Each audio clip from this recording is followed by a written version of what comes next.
A contestant on a popular matchmaking show on Chinese television once dismissed a male suitor by telling him she would, quote, rather weep in a BMW than laugh on a bicycle with you, end quote. Now, following controversial changes to China's marriage law, she'd better make sure she at least has some kind of transportation that she paid for herself. Well, I'm reading off of an article there, and I think it's an important topic to discuss. We've talked about China and Chinese divorce trends in the past, and let me thank my subscribers for pointing me to these articles, or at least to some of these articles, because it seems that the heavy hand of Chinese government has been intervening and attempting to stem the tide of the divorce trend, which has grown astronomically. Now, I'll be reading off snippets of these articles. They're a bit too long to read in full in my assessment, and of course I'll be making appropriate commentary as the video goes on. But let me just illustrate, reading off of two articles, what the Chinese divorce problem has become. Quote, divorce, once extremely rare in Chinese society, is on the rise. There were nearly 2 million registered divorces in 2010, and this is my note. This article stems from 2011, up 14.5% from the previous year. The country's divorce rate has more than quadrupled from 0.4 per 1,000 people in 1985 to 1.85 per 1,000 in 2009, since the country began a jarring economic transition that has put far more money and all the issues that have come with it into the hands of ordinary Chinese. Then, from the other article, citing divorce trends, let me just find the data here. Well, I can't find it at this particular moment in time. Sorry, this is once again off the cuff. But the trend in divorce is certainly... No, here we go. Once a dirty word, divorce is now so commonplace that in the first half of 2011, almost 1 million marriages ended, a jump of 17.2% on last year, according to the Ministry of Civil Affairs. Well, there you go. It's been talked about a lot on this channel, as well as Barbara Russell's, that once sufficient mechanization and economic progress is in place, or economic stability, or, well, essentially wealth and stability is in place, feminization, lowercase feminization, women trying to get all the goodies, this will be enhanced enormously by that state of affairs, the status quo, what has become essentially the status quo. And here this has, of course, become an issue in China, predictably. This is not to those who are in the know, who are enlightened, if you will. This is, of course, not surprising that this has become the trend. What is, however, surprising, somewhat, is that the Chinese government has taken steps to prevent this in some manner. And basically what the Chinese government has done is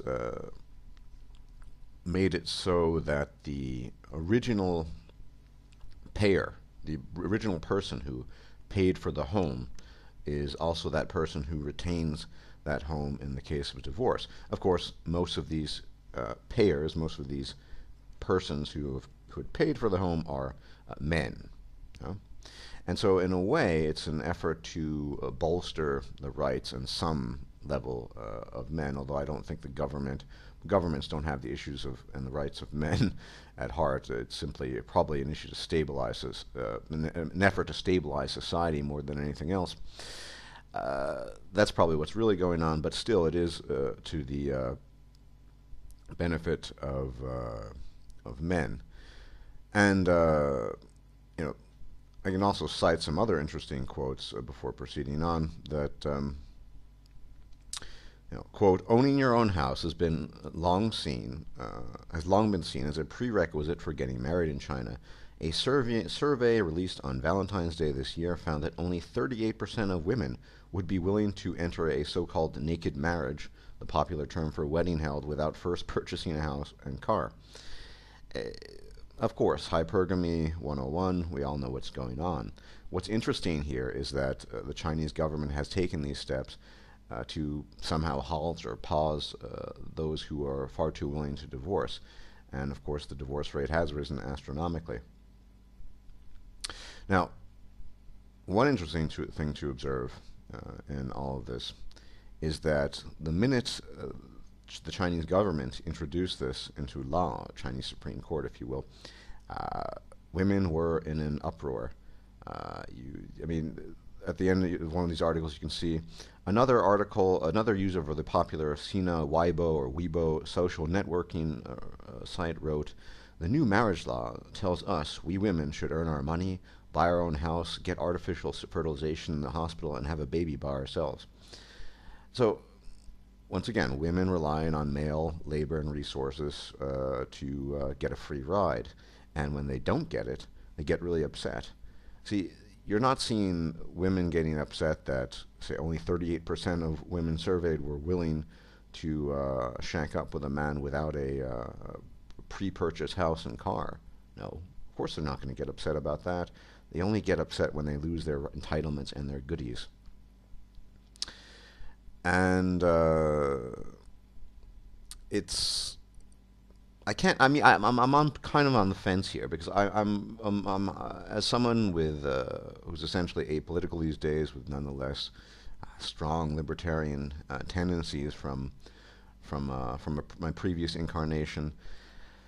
I certainly dislike the heavy hand of government in all manner of affairs. However, whether we like it or not, whether some people like it or not, it is a fact. The institution of marriage has long been a governmental affair. In the United States for over 100 years, elsewhere for a very long time. So marriage is a political institution, in addition to being a prostitutional institution as well. And so yeah, that's just the way it is. So if it's unavoidable. So we know that marriage is a governmental political institution, then maybe it's not such a bad thing that the government is taking steps. And after all, those who are politically active, say in the MRA, are trying to get the laws changed. They are trying to curtail certain things, to have things altered. I wish them luck. I mean, I think one reason why the Chinese government has been able to do this is, well, there's several reasons. One, Chinese culture for millennia has existed on itself. It's very different to Western culture. Number two, as much as feminism has grown rampant in China, it has not set foot on Chinese soil to the extent that it has, say, in the Anglosphere, where the government is essentially politicized feminism. So the government is interested in maintaining certainly economic progress at the same time. The Chinese government, at the same time, they want to keep some aspect of tradition intact as well. It's a different culture. It's a government with a lot more authority. After all, it's not a democracy, or whatever that means. We all know what democracy allegedly is supposed to be. So they can kind of do whatever they want, the government.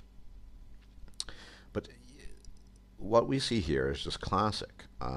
Women start whinging and complaining the minute they have their entitlements taken away from them. I mean, here's another snippet from the article. A cartoon published on the front page of one daily newspaper in Yunnan province showed a man clutching his thinner and younger-looking mistress while laughing at his wife's demand for a divorce. Quote, "I'm not scared. There's no way you'll get the house," he says, clutching a red booklet with the words Marriage Law 2011 written on it. And there's this issue of so-called mistresses, which I will get into in a little bit.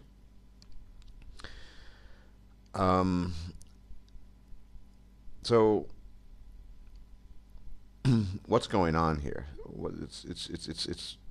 I think there's an awareness here of women's selfishness and greed, and I'm not saying it's the Chinese government is being inefficient, but it's obviously aware of a trend. The people running the show are not idiots, far from it, and they're trying to limit that. But one consequence of this, it seems at least, although I wouldn't say it's a direct consequence since it's been around for quite some time, is this claim. They make a claim that mistresses, this idea of married men with mistresses on the side, is rampant. That may or may not be true. For one thing, I have my doubts that it's quite as catastrophic That's very German. Sorry, my apologies. I get it mixed up. So catastrophic, or as blown out of proportion as it is, for the simple reason that the government has access to divorce statistics. They can take that into account. We can read about statistics. We can read about data that's been mined, and so that's those are things we can actually observe and then take into account and then analyze. You can, of course, claim that lots of Chinese men, lots of Chinese married men are having mistresses, but there's no hard data on that. And until data are produced, then I'll take it all with a grain of salt.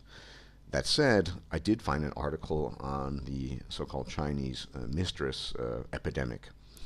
That's literally what it's called. In China, the title, China Can Education Curb a Mistress Epidemic? Quote, this fall, young girls in China's southern Guangdong province will be learning a new subject in school, how to avoid becoming a mistress. Although Chairman Mao kept a stable of women at his disposal, extramarital peccadillos were frowned upon during China's more fervent socialist years. But as economic reforms have helped Guangdong become one of the nation's wealthiest regions, the province has been beset by a flood of iranai, I don't know if I'm pronouncing that right, literally second breast, as mistresses are commonly known in China. Well, it's all the same game. I mean, mistresses, wives, all different terms. I'd say mistress is a kind of semi-euphemistic term for a prostitute. It's all about prostitution. It's all about sex for male labor and resources and provision.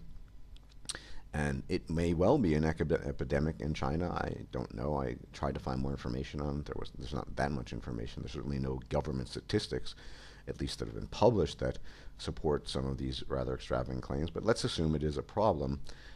One, let's observe the fact that it is men being faulted here, right? It's the evil men taking these iranai, these second breasts, these mistresses, these concubines. And this is nothing new in China. Throughout China's dynamic history, keeping mistresses was not only tolerated, but actually had the official seal of approval from the men at the top. The country's emperors maintained legendary harems of concubines, as did noblemen, wealthy merchants, and anyone seeking to enhance their social status. Indeed, the country's most famous classic novel, The Dream of the Red Chamber, relates the story of an imperial concubine in the Qing dynasty who supports her entire family, including its own numerous concubines, thanks to the emperor's patronage. That historical context has perpetuated the notion that having a mistress equates to having status and power. Now, in today's status-hungry China, keeping a mistress is once again the fashionable thing to do. In some cities, an entire ecosystem has sprung up to support the iranai industry. A recent online expose revealed an iranai agency in Shanghai that provided a menu of potential college student mistresses for men willing to pay. The annual maintenance fees range from just $3,000 for students in less renowned schools to about $26,000 for students from the best campuses. And I'll continue. That well-educated young women would be willing to forego their careers to become iranais, some argue an example of the worst excesses of China's newfound fixation with the trappings of wealth. The trend also undercuts the country's socialist commitment to ensuring that women and men are treated equally in the workplace. What does it have to say? What does it say that a young woman with a degree from an elite school could be just as likely to choose being a kept woman as a rising academic? And we see a bit of obfuscation here, of course. This idea that China has a newfound fixation with the trappings of wealth. Now, let's go back to the Evo Psych. Let's go back to the origins. This is not newfound. If anything, previous socialist and communist tendencies constrain that. Remember that biology it forms the basis of virtually all of our behavior, and that behavior can be constrained, shaped in a very limited way, and suppressed, of course, if appropriate political or cultural factors are put into place. And that's just simply a case of that, as we observe. But this is not newfound. What does it say about women who could just as well be prominent academics? It says that, well, most women are, well, basically prostitutes. That's what it says. uh, women have no issues. They don't like being called out on it, of course, but no issues, semi-euphemistic or otherwise, acting as prostitutes do, be they wholesale wife prostitutes, or mistresses, or in some cases actual prostitutes, the ones I respect the most, mind you. But once again, I'll read it again. In China today, the search for a partner is often not inspired by love. Where is the search for a partner inspired by love? That's my own commentary and remark. But driven by a stark financial calculus. Quote, I'd rather cry in the backseat of a BMW than smile in the back of a bike, end quote, is the common attitude of a certain segment of young girls who are looking for wealthy partners. On the country's most popular online dating sites, women cannot search for potential mates by common interests or hobbies, but they can select whether they require their prospective partner to have a house, a car, as well as a minimal salary level that they would find acceptable. Okay, let's be very clear here. Uh, I'd as much I've had experience with online dating. As much as I'm being someone who is going his own way, who lives these days more or less like a ghost. Of course, I have nothing to do with online dating. But I think that would be honest and much more welcome in the Western dating online circles than the crap you. Since when do women assess partners primarily on the basis of common interests or hobbies? It's laughable. And yet, of course, in the West, we have we live with this. It's just farcical with this piece of theater where lists of common interests and the books and things you like reading. And no, what is it about? It's about cold hard cash. It's always been about that. In the days prior to a system of currency, it was about being able to bring home the elk meat and put together a shelter. That's what it's always been about. It's never been about anything else. Let's stop kidding ourselves. Well, of course, we here on this channel and elsewhere in the MGTOW community, we're not kidding ourselves, but I think the rest of the world is. Remember the Matrix? You can't bring it up often enough. That's basically so. I would argue that the online dating scene in China is far more unplugged than in some sense than the Western one. I'd offer as an aside that in the West, instead of having this stupid list of hobbies and what have you, the men might as well just be able to attach PDF files of their pay stubs, so women can look at them appropriately and then make an assessment, as well as various other assets, all in convenient PDF files. Moving on. So at the same time, the booming economy means that many men now have the financial clout and disposable income to support another lover. Quote, economic growth has made some people rich so they can afford to spend money on more women, especially since they have this traditional idea that having more women equates to being more successful, says Lee. And with more and more women willing to play the game, social mores are shifting. While throughout the centuries, men who kept mistress have consistently regarded successful, attitudes towards the women who served those men have become noticeably more lenient in recent years. So that's interesting. And it goes to show that, yes, men have their flaws as well. Men are slaves to the dominance hierarchy. Just as women are slaves to their hypergamy, their biologically based hypergamy, men are slaves to their biologically based dominance hierarchy. That is not going to change as much as people might want it to change. That is the status quo. And when men who are both slaves to the dominance hierarchy and addicted to pussy, to be frank, gain access to wealth, they will spend that wealth on women. It's inevitable. These are human beings just obeying their animal instincts as 99% of the population does or would do if circumstances were identical. And if most men had a lot of money, most men would be acquiring various concubines, prostitutes, however you want to call them. And many women would be, of course, queuing up to become one of those concubines. So it's really nothing special. And this is an interesting story I was not aware of. No one typifies this better than the pseudo-celebrity Li Wei, the self-styled quote-unquote queen of mistresses. Arriving in southwestern Yunnan province as a penniless refugee from Vietnam, Li managed a series of affairs with ever more senior politicians. She then parlayed her charms into a vast empire of property and stocks. When it inevitably all came crashing down, Lee cut a deal with the prosecutors and turned in many her many past lovers for lengthy sentences, while she herself served just a short sentence and merged with most of her wealth still intact.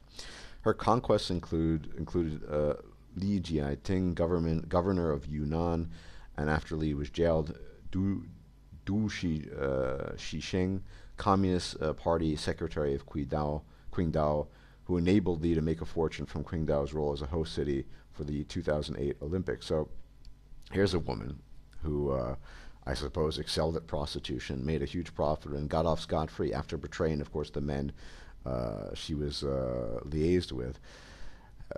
Shouldn't surprise you. Women don't know anything about honor, and the a woman's always going to look for the best deal possible. Now, if she's in trouble, of course she's going to look out for herself. Of course she's going to betray and turn in the men that were feeding her.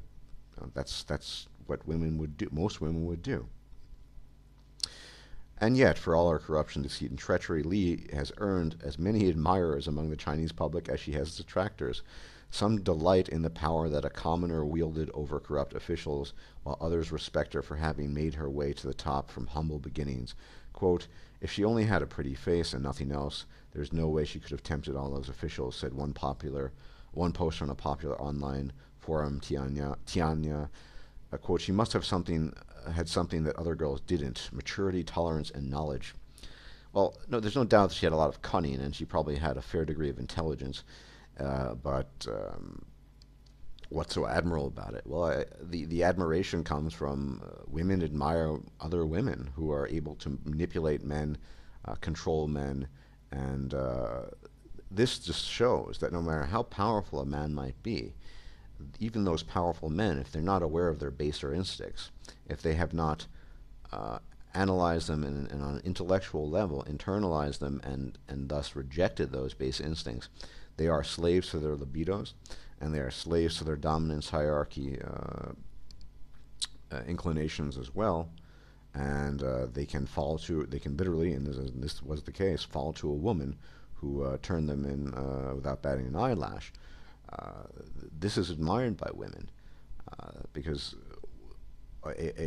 most women don't gain enjoyment from having the power to lord over people in a traditionally more masculine fashion. No, they like using their wiles. The greatest joy for a female in terms of enjoying power is using her her physical presentation, of course, as well as a certain level of cunning, to take advantage of men and to do with them what they want to do.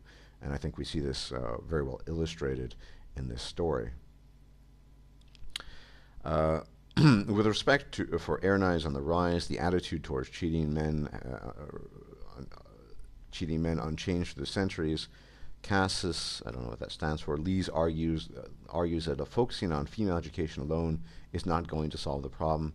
You can't only educate the females and expect to solve the problem. Why not educate men as well, she asks. After all, they're the ones who go looking for mistresses. Well, I think what we're seeing here is more or less the interplay between the sexes, kind of codependency. And, there's no doubt, in the Matrix, the sexes are codependent. Women on some level, on visceral level, instinctual level, require male resources and labor, and men require pussy, and that will always synergize into some sort of very tenuous alliance. In the case of mistresses, it's in a way sort of purgatory, some plane of existence between the fully fledged institution of marriage, which is also prostitution, and the more sort of base. You go to the prostitute for one night and leave after you're done. So it's somewhere in between that. And as I said, it shows that even though these women have plenty of academic opportunities, they're certainly not interested in the academics. I've seen this in the past. There have been a lot of surveys taken and questionnaires put out in the United States, for example, probably not very recently, but certainly in the 80s and 90s, or why women were attending university, and it's to find a husband. You see this over and over and over again. Women, for the most part, don't express profound intellectual interest, the ones that do are true outliers and behave as such. Hello, girl writes what? There really aren't too many of them, and and I will once again recall my many memories of spending years in university, be it on the undergraduate or postgraduate level, thinking about the level of intellectual curiosity on the part of my female classmates and students. It was posset at best, and I'm being generous there. So no, this is an interesting trend. Both the mistress issue, which once again it can't really be supported by statistics unless they actually want to do a survey on that, but also Chinese law biting back. I mean, or fighting back rather. I don't, like I said, I don't think they're advocating for men's rights. Men, of course, are in China, just as everywhere else, simply disposable utilities. But I think the Chinese government does have a vested interest in the stability of society, probably for economic reasons more than anything else. It would be my assessment, because an unstable society can lead to economic problems, and divorce, of course, robs the economy as a whole of money. It's a lot of pointless bureaucratic nonsense that involves the spending of money. And I see the government trying to streamline that. Ultimately, that's probably the reason behind it, and get rid of these excess expenses. I mean, the Chinese government is known to be very frugal, say, compared to the Western governments, especially the American government. They save a lot more than we do, and then they invest a lot more wisely and efficiently than we do. I mean, in some ways, as Ron Paul used to say, they're better capitalists than we are. But of course, women are complaining, and that shouldn't be a surprise. I mean, I'll read this final quote off. But others, including many women, see the Supreme People's Court's intervention in a less favorable light. In the words of one outraged female microblog user, the new guidelines, quote, sweep aside the last obstacle against men being unfaithful. The taking of mistresses has become so. I've already read that. So there's once again this claim, where we heard this before. Men are unfaithful. Now, one of the reasons why I'm skeptical of the claims of men, every Tom, Dick, and Harry with a bit of cash in his wallet, taking on a mistress, is because that's not the trend in the West and hasn't been.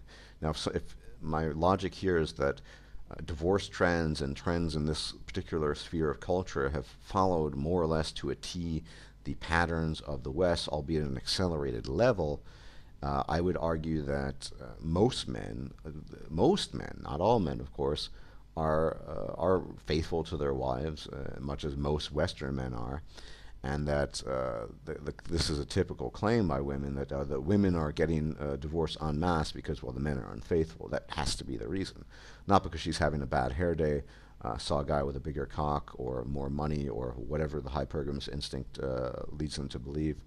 So this is a common claim, and it's for the most part, it seems unsubstantiated. I don't believe that the overwhelming majority of men, in contrast to women, who the overwhelming majority do display and espouse hypergamous tendencies. I mean, the quote I read at the beginning is quite telling.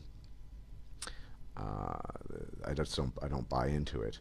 But this, of course, is common. And we see in China, no different than the United States or the UK or Germany or elsewhere, it's the men who cheat, and that's why women are getting divorced, and they want the goodies. Mind you, let us remind ourselves that there are. You'll read the story of some woman who's allegedly been left penniless and has to live with her parents and what have you. That might be the case, but here in the West, at least, there are many, many, many men who are left penniless, paying child support, alimony, so on and so forth, who really have no place and nowhere to turn. Those of you who might know Patrick Henry, he went through the meat grinder, quite literally.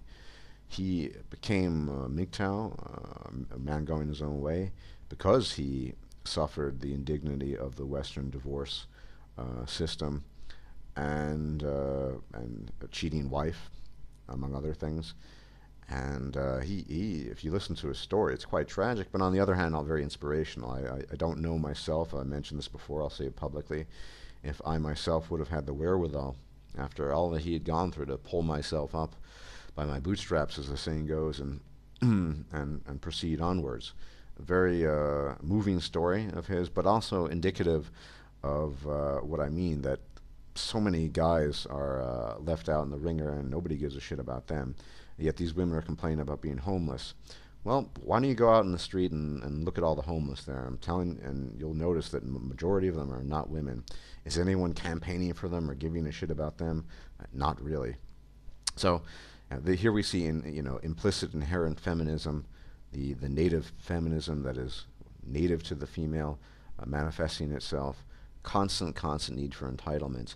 And on a final note, this reminds me very much of things that Girl Writes What over the course of the year has suggested, that entitlement mentality is clearly a result of having over millennia, if not perhaps millions of years, and some of our hominid ancestors before we became Homo sapiens, given women just what they wanted because, well, they needed to pop out the babies, and without them the species would have died.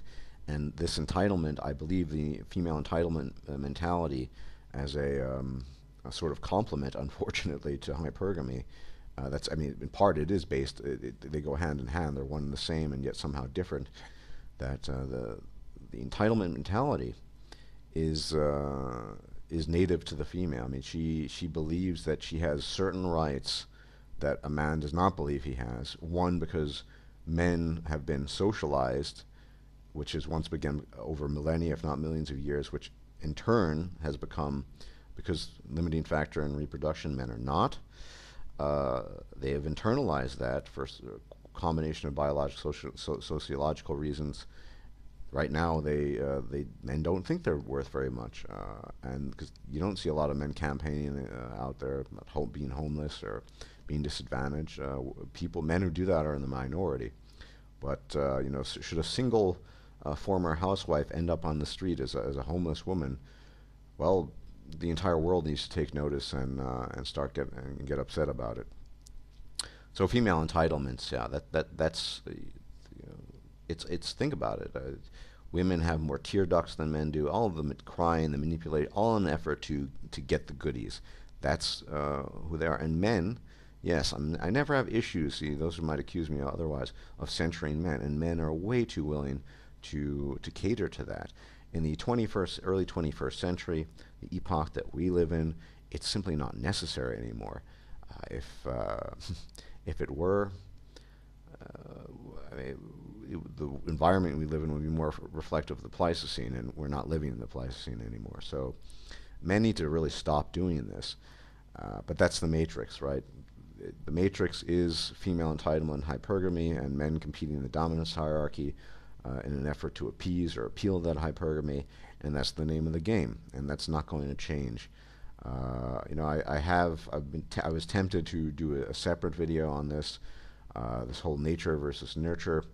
I had a debate in the comment section with one gentleman that I disagree with vehemently, and I'm not going to talk too much about it in this video because it's long enough already.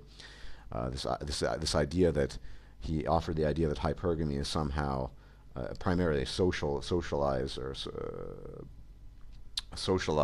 form of behavior, and that women can unlearn it. No. What has been done in the past, and this is my final note, is that ancient cultures several centuries ago, decades ago in the West, 19th century, men were aware of female hypergamy, and what did they do? They sought to chain it, they sought to shackle it. Women were put into a certain role within society because they were hypergamous, and because they could not be trusted to not be hypergamous. So at best, in the past, hypergamy was suppressed. Women were never taught to unlearn it, because our ancestors, both a short while ago and a long time ago, were wise enough to recognize that trying to unlearn something of that nature is akin to trying to unlearn to breathe. It's not going to happen. Now, there might be some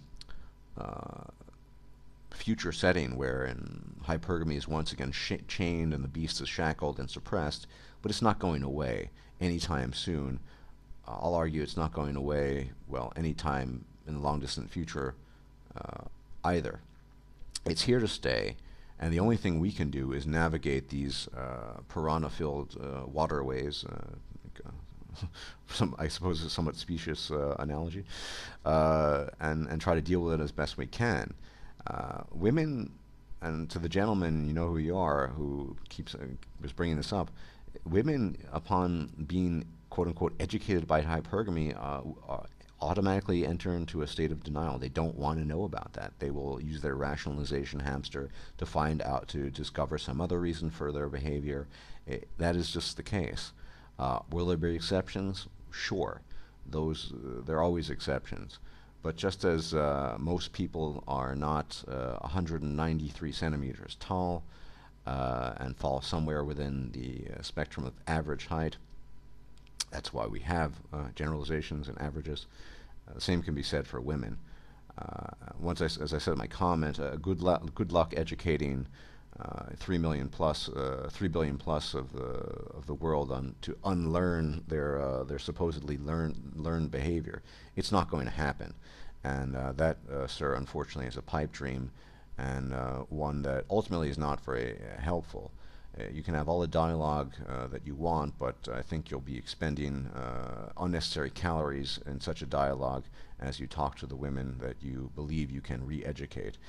And I might make a separate video at a later date addressing some of your claims about environment playing a greater role than hard genetic limits on various things. But it's neither the time nor the place. Anyway, thanks for watching, and everyone take care.